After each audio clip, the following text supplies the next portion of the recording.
Welcome to Wordsmith Soundscapes, immersive classic sci-fi tales and beyond. Here, classic science fiction comes alive through stories that ignited dreams of the future. Prepare to embark on a voyage through narratives that continue to inspire and captivate. Without further ado, let the big leap, by Charles E. Fritch, transport you into another world. The moon is green cheese and the stars are eyes, and we're all fleas on a big space animal. But don't let it worry you unless you take the first trip out into space all alone. It did not terrify Cantrell to know he was up so high and going so fast, going higher and faster than any human before him. He would be up even higher the next day, he remembered, going so high and so fast he would not come down again. It would be a shame to leave Earth, he knew. There was security in her firmness, with no great space underfoot through which to drop down, down, down. Up here there was emptiness all around. Emptiness, and except for the dull throb of the rocket engines, silence. Out there he looked up, there would be a greater emptiness, a greater silence, an infinity of nothingness in all directions. He felt suddenly cold at the thought, and then shame swept over him, forcing the paralysis aside. Fear of the unknown again, he thought distastefully. No matter how much the psychologists tried, they could not erase that icy prickling sensation that came with its contemplation. They were all children when it came to space, kids frightened by the dark alleys of the universe, fearing the bogeyman that waited lurking in the velvet depths through which no one had passed before. Probably they would find nothing out there to fear, nothing at all, and yet the feeling would go on and on whenever men had to face the unknown, whenever they had to force themselves whistling past silent graveyards that contained only the fear of fear.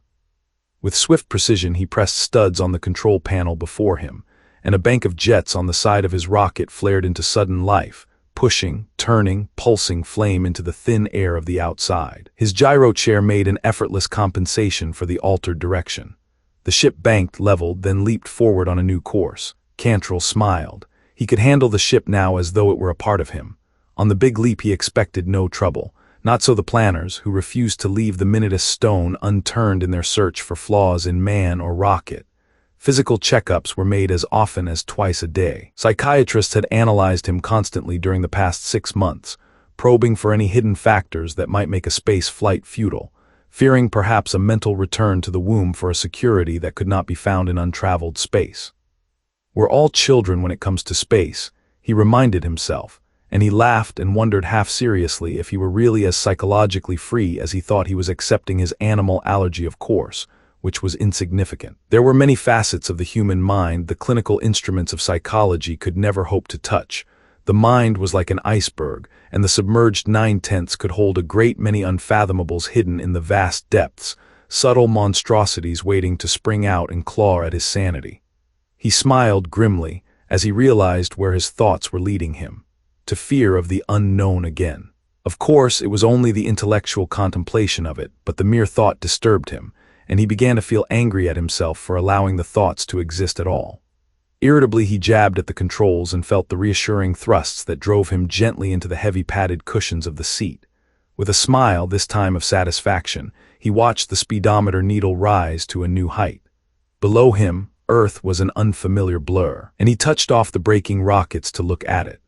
The landscape took on more familiar features, with its surface pockmarked by the ravages of wind and rain, its broad fields stretching out in all directions like the fur on some great animal. He failed to suppress a shudder of disgust at that last thought. He'd be glad to get off Earth, onto the moon where he would be alone for a while and away from the unpleasantnesses of ordinary life. These past months, with Jarvis and his dogs, the psychiatrist's incessant questioning the radio said into his ears, "Okay, Cantrell, that's enough of a workout. Bring her in and report to HQ. Colonel Enders wants a word with you." "Right," Cantrell said into a microphone. He switched off the radio and muttered, "Damn Colonel Enders. What's he want this time, to check the nipples on my beer bottles?" Angrily, he flipped the rocket into a soundless dive that reached screaming proportions as he entered heavier atmosphere. The outer metal glowed and the temperature rose in the control room. He twisted the rocket onto a tail of flame and settled. And that's that until tomorrow, he told himself. He threw switches to inactivate the motors and looked out an observation window. A fast-moving jeep curved across the stretch of sand towards him. Behind the jeep, a dog came running. At the sight of the animal, Cantrell felt nausea tug at him. He reached for the radio. He said into it, "Control, get that damn dog off the field." "Sorry," Control said, "I'll contact the jeep." One of Captain Jarvis' dogs got loose, and I'm not interested in your excuses, Cantrell said angrily, and I don't care if it does belong to Captain Jarvis. Get it off the field or I'll blast it off. Irritably, he cut communications. He looked out the window. The Jeep had stopped, and someone had gotten out and was walking back to collar the dog and return it. The Jeep started up again. Cantrell breathed a sigh of relief. He felt annoyed with himself, as he always did when something like this happened, but the self-condemnation failed to placate him. Damn it, Jarvis was a psychiatrist. The man knew how these things affected him. To make matters worse, it was Jarvis' dog, probably trying another of his experiments, Cantrell thought disgustedly. He crawled out of the airlock and down the long metal stairs to the ground. The Jeep pulled up and the khaki-clad driver said, "Sorry about the dog, sir, but skip it," Cantrell snapped, climbing into the Jeep. "Just take me to HQ." The soldier nodded and spun the Jeep around. They went flashing toward a fat clump of buildings that squatted alone at the edge of the landing field. As Cantrell had expected, Captain Jarvis was with Colonel Enders in the latter's office.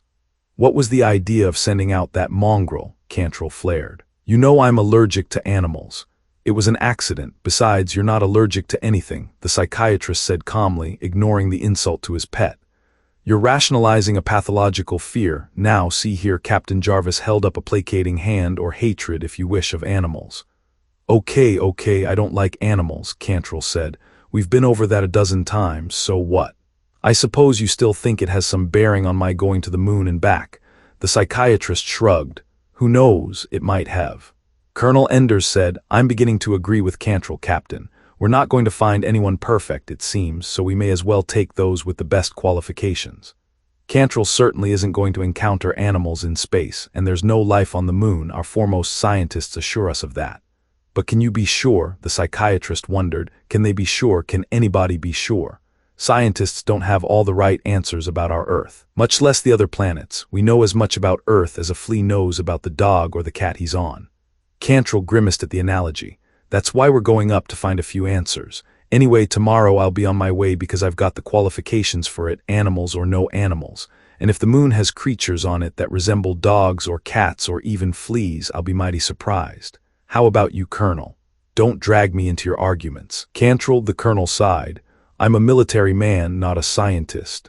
Both the Earth and the moon may be green cheese for all I know. The main thing I'm interested in is that you get up there and back safely." "I will," Cantrell promised. "I hope you do," Captain Jarvis said earnestly. "I'm not trying to heap obstacles in your path, Cantrell. It's just that we know so little about anything that even an allergy like yours might be a hazard. Suppose up there, for example, it suddenly took on cockeyed proportions and went to lesser animals. Suppose a fly accidentally got aboard the rocket. You might even open a hatch to get away from it and forget to put on your spacesuit." "Thank the fates I'm not a military man, Jarvis, and can speak freely," Cantrell said dryly. "You already know I don't like you, and I'm beginning to like you even less." Come, Colonel Evans said hastily. "There's no point in arguing. We can't get perfection, I'm afraid. Cantrell here's the closest to our qualifications we could get, physically and psychologically, consistent with the right background for the job. Tomorrow at noon the rocket's going to take off with Cantrell aboard, and then we'll know." "Yes," the psychiatrist said steadily, "and then we'll know." Cantrell turned to Colonel Evans. "Will that be all, Colonel?" Evans glanced hastily at Jarvis and nodded. "That's it, I guess, until tomorrow at noon." "Right," Cantrell said. "See you." And he went out. Once outside in the warm afternoon sun, he mentally damned Jarvis and Evans, classifying them both as incompetents who drew military salary for putting red-taped impediments in the way of progress. The rocket should have taken off months ago. He shrugged, trying to content himself with the thought that tomorrow he'd be away from them, away floating in the pure emptiness of space. Even so, the mere thought of Jarvis irritated him, made his fingers itch for the man's throat, him and his talk of animal fears. Okay, so he hated animals. Well, he had good reason to. Ever since that dog had attacked him when he was a child, he'd hated dogs, and then the hatred spread to other animals. Why not? For they all were potentially dangerous, and sometimes it even made him sick to think of them. It made sense when you stopped to consider it carefully. He'd moved to the city, to the great steel canyons that imprisoned only specimens of humanity, and for years never saw an animal. Now he was in the open again, in the great desert and the plains. But there were no animals, only the dogs Captain Jarvis insisted on keeping. "Nuts to Captain Jarvis," he said. The next morning he felt the same way. He was called into HQ for last-minute instructions that were the same as those laid out months ago. Cantrell knew them by memory, but the excitement of the impending blastoff prevented his being bored or even from being annoyed by the psychiatrist's inevitable presence. Now there was nothing to prevent the leap of the Earthbound into space, not even Jarvis could delay it now. The Jeep drove Jarvis, Evans, and Cantrell to the waiting rocket. They got out. Evans offered his hand. "Goodbye, Cantrell, come back in one piece." "Sorry I was so hard on you, Cantrell," Jarvis said, extending his hand. "I hope you make it okay." Cantrell nodded and took the man's hand. "Thanks, I expect to." He climbed the ladder to the airlock door and stood there for a moment watching the Jeep carry its passengers across the field to a safe distance. Then he went inside and strapped himself into the seat. "Okay, Cantrell," Control said. "Blast off when ready." "Right," Cantrell said into the radio. He closed the airlock door and checked pressure gauges. "In 10 seconds," he said, activating the firing mechanism. Mentally he counted 10, 9, 8, 7. The rocket shuddered and Cantrell found himself pressed suddenly into the seat. In the viewscreens, Earth spun dizzily away from him. After a few minutes the push ceased and weightlessness began. "Everything okay, Cantrell," the radio said after a while. It was Evans. "Fine, Colonel," Cantrell said. "Not a dog or a cat in sight. Can you see Earth?" Cantrell manipulated dials, activating the lower television eyes. "There she is," he said. "Looks real impressive. I can see nearly all of North America now and a good part of the Pacific. The land looks queer from up here." He frowned, something like he broke off, staring. Like what?" Jarvis' voice demanded suddenly. "It looks like what, Cantrell?" Cantrell shook his head bewilderedly. "Nothing," he said uncertainly. He felt a sudden irritation that Jarvis couldn't let him alone even with so much of space intervening. "It looks like I'm going to make it to the moon, that's all." "You were going to say something else, Cantrell. What?" "Let him alone, Jarvis," Evans whispered. "He's got enough to worry about." "That's right," Cantrell said irritably, "and I'm going to worry about it in silence." He reached for the radio switch. "But Cantrell," Evans said. Then the radio went dead. Cantrell grinned and watched Earth getting smaller below. The grin faded as he thought of his almost spoken comparison of a few minutes before, of the land resembling the shriveled skin of an animal. Jarvis would have made much of that, of course, with his psychiatric ramblings, yet the comparison was disturbing just the same. Why did he torture himself? He regarded Earth skeptically, hoping to subdue the irrational thoughts. Certainly the shape was not that of an animal, at least not an Earth animal, but then it wouldn't have to be, he reminded himself, and felt doubly irritated at the reminder. It looked very different from the globes he'd seen picturing the planet. It looked almost alive. From this height, great forests resembled tiny hairs, mountain ridges and canyons were skin blemishes and pores. The great oceans looked like giant mouths, open and hungry. Cantrell laughed nervously. It was ridiculous. Yet the more he looked, the more Earth receded below him, the more the resemblances increased. He stared. At the planet, it was ridiculous, but there were even several portions below that looked like great eyes staring at him. As he watched, one blinked. Cantrell screamed. The sound was shrill in the narrow control chamber. Then he cursed and felt ashamed. "I'm going crazy," he told himself. His voice was hoarse. Jarvis was right, but the thought failed to help. The sudden feeling of terror was still with him, and he found himself trembling. It was only a cloud, he told himself, only a cloud passing over a section of land that from this distance looked like an eye.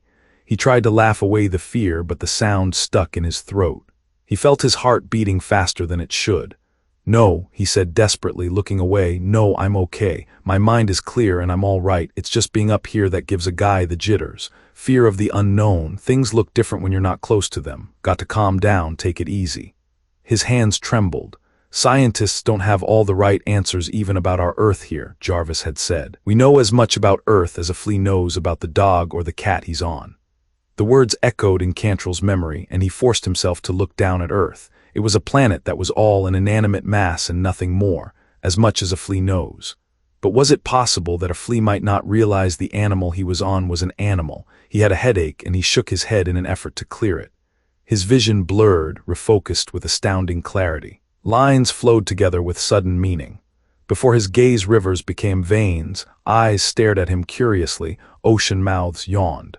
The truth burst upon him then, with a sudden flash that drove his blood coursing through his body, with a realization that jerked him as though he had been struck with a whip. He laughed insanely at the thought, and the laughter exploded in the narrow cabin and flowed over him in torrents, echoing. He was the only one in the world who could see things as they really were. He was as certain of that as he was of his own existence. He knew now, and his was the only knowledge. Earth was a space animal. The humans parasites like fleas on a cat or a dog, and the Earthlings didn't know, they didn't even suspect. The radio buzzed. He pressed a button. Cantrell, Evans' harassed voice came. "This is an order. Maintain contact at all times until the moment you set foot back on Earth. Understand?" Cantrell laughed with his strange secret knowledge. "I'm not coming back," he said happily. He was the only one who could escape this animal, the only one, and he felt elated at this, felt a sense of power he'd not known. "I'm not going to be a parasite crawling on the back of an animal." The thought sickened him and he gagged. "Cantrell," it was Jarvis. "Cantrell, listen to me." "No," Cantrell said. "You listen to me." And he told them about Earth being a space animal. His mind rebelled at the thought. But he forced himself on, for he wanted Jarvis to suffer down there. He wanted them all to suffer with the knowledge of what they were. Where was their pompous self-importance now, their flea's dream of conquering the universe? "He's crazy," Evans whispered. "Cantrell, listen to me," Jarvis said. But Cantrell was staring in horrified fascination at Earth dwindling below, at the space animal watching him. "No," he cried. "No, it's too late." And he shut off the radio and ripped the wires from their moorings. Ahead of him lay the moon. He switched screens to look at it. It was chalky and pockmarked like the skin of a diseased animal. Great iridescent veins glowed through its body. From a crater bed a great baleful eye regarded him. Cantrell screamed again and frantically pressed studs on the control panel. The rocket shot flame from its side tubes and turned in a short arc, swinging the moon from sight. The forward view screens showed the stars now, and beyond them an infinite blackness. "I'll be safe out there," Cantrell told himself. The rocket leaped forward. "You were right," Evans said bitterly, putting down the radio phone with a gesture of helplessness. "Now what do we do?" Jarvis shrugged. "Start over," he said. "What else is there to do? Find someone else to pilot another rocket." "Someone without Cantrell's hallucinations," Jarvis amended. "And pray that they were hallucinations," Jarvis amended further. Evans looked at him sharply. "What do you mean?" Jarvis said calmly. "My favorite theme, Colonel, simply that we don't know much about this blob of matter we're on. One factor disturbs me. While Cantrell was afraid of animals, he never imagined he saw them. Outside of his one idiosyncrasy, he was a very sound person."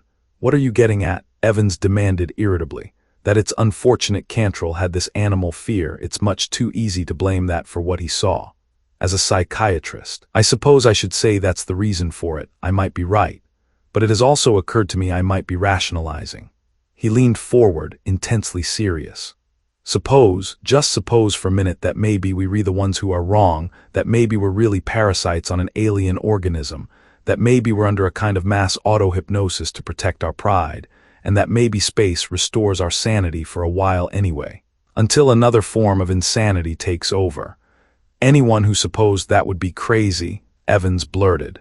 "Perhaps," Jarvis admitted, "but who's to tell? I wonder, does the flea know the true nature of the dog, or does he think he's living on some kind of world built just for him?" Evans sputtered, searching for words. Finally he managed, "See here, Captain, this is nonsense, and I order you to stop such talk immediately." Jarvis sighed. "I hope so, Colonel. I really hope it is nonsense. Man is a proud animal. It's interesting to consider how such knowledge would affect him." He shrugged helplessly and turned to leave the room. "At any rate, the only way to find out is to send up another man in another rocket and hope he doesn't report the same thing. If he does, we'll just blame it on one of his psychological quirks and try again. But for all we know about this universe, Earth might be a space animal.